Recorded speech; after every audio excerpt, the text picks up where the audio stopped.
conversa com a jornalista, repórter de Clima e Meio Ambiente da Agência Pública, Isabel Seta. Tudo bem, Isabel? Bom dia, bem-vindo ao ICL. Oi, gente, bom dia, muito obrigada. Bom dia também para quem está nos assistindo. Bom dia, Felipe. Bom dia, Bel. Milhares de pessoas de mais de 200 povos indígenas do país se reúnem desde segunda-feira dessa semana em Brasília para o acampamento Terra Livre, a maior Assembleia Nacional do movimento indígena.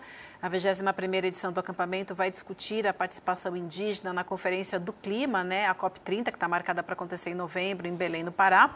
Um dos objetivos é fazer com que o Brasil e outros países da região amazônica passem a incluir a demarcação de territórios indígenas em suas metas climáticas.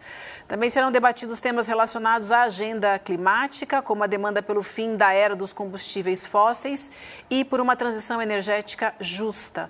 A nossa querida Isabel está acompanhando essa mobilização de perto, fazendo reportagem para a Pública, tem acompanhado os debates e pode contar um pouco mais o que tem acontecido até aqui. Por favor, Isabel. Isso, então, como você falou, é a maior mobilização indígena nacional, É o grande encontro anual, funciona como uma assembleia de todos os povos indígenas do Brasil. São cerca de 7.000 pessoas, de mais de 200 povos indígenas do país, numa demonstração bem impressionante da diversidade desses povos, mas também da força política, e social do movimento indígena. E esse ano tem um diferencial que é a presença de delegações internacionais de povos indígenas dos demais países da Bacia Amazônica, então Colômbia, Peru, Bolívia, das Guianas, Equador, Suriname, e também ainda povos das ilhas do Pacífico, da Austrália e do Canadá. O objetivo, como me falou o coordenador executivo da COIAB, o Toya Manchineri, é que o ATL funcione como um espaço de aproximação desses povos, para que eles possam discutir as demandas que eles têm em comum, trocar experiências e as reivindicações que eles gostariam de levar para a COP30. Ele me disse que essa aproximação pode ser justamente um dos grandes legados da COP, para transformar assim, o movimento indígena num movimento internacional unificado.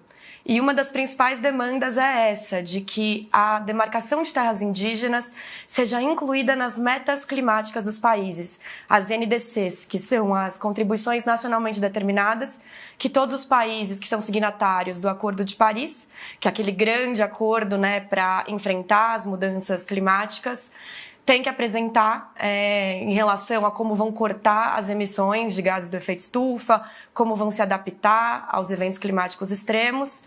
E o que os povos indígenas estão pedindo é que a demarcação de terras indígenas seja considerada nas metas, Porque eles entendem, e bom, na verdade tem vários estudos e levantamentos que mostram que a demarcação de terras indígenas é uma política efetiva para impedir o desmatamento. Se a gente for olhar hoje, onde tem floresta em pé no Brasil, é onde são terras indígenas.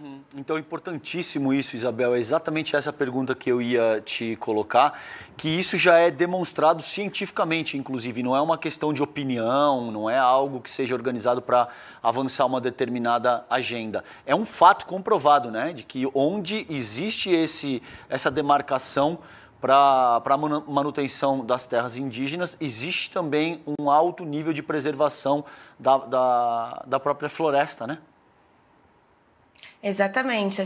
Teve um levantamento do MAP Biomas, publicado em 2022, que pegou um período de 30 anos e mostrou que toda a supressão de vegetação nativa que aconteceu no país, só 1% dela foi em terras indígenas. Então, realmente, os povos indígenas protegem a floresta, não só a floresta amazônica, mas também o Cerrado, a Caatinga, a Mata Atlântica. Isso é uma coisa que tem sido muito falada pelas lideranças. Muitas vezes os povos indígenas estão até realizando funções que deveriam ser do Estado brasileiro, Eles se auto-organizam para monitorar crimes ambientais, para monitorar a presença de invasores, se organizam em brigadas de combate a incêndios, se organizam em brigadas de combate a ilícitos ambientais. Então, realmente, assim, os povos indígenas têm feito uma contribuição fundamental para a preservação dos biomas, e não só aqui no Brasil, mas como também ficou claro pelo que falaram esses representantes das delegações internacionais, nos demais países do mundo, né? Isso apareceu bastante nas falas das delegações da Bacia Amazônica, e também é digno de nota como também os problemas são similares, né? Assim, essa questão de invasões, de exploração de madeira ilegal, garimpo, mineração, ameaças de grandes empreendimentos. Tudo isso apareceu bastante nas falas das lideranças como problemas comuns. Inclusive, eles acabaram, né, eles disseram várias vezes, assim, nós estamos aqui porque a luta de vocês é também a nossa luta. Os problemas de vocês são os nossos problemas.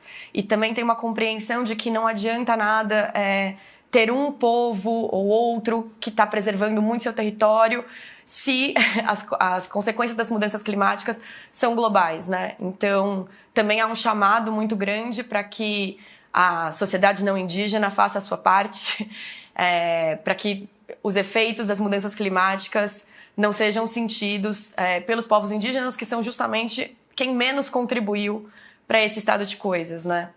E, bom, hoje à tarde vai ser lançada uma NDC indígena, que é uma proposta da Articulação dos Povos Indígenas do Brasil, a APIB, que é a organização mais representativa dos povos indígenas do Brasil, propondo justamente que a demarcação das terras seja uma política climática, que haja financiamento climático direto para as comunidades indígenas, que é uma demanda que também apareceu muito nesses dias do ATL. E vai ter a presença da ministra Sônia Guajajara, da ministra do Meio Ambiente Marina Silva, do presidente da COP30, para falar dessa presença indígena na COP. A ideia é lançar o Círculo dos Povos, que vai ser uma espécie de comissão de assessoramento para a presidência da COP, que vai acontecer em Belém em novembro.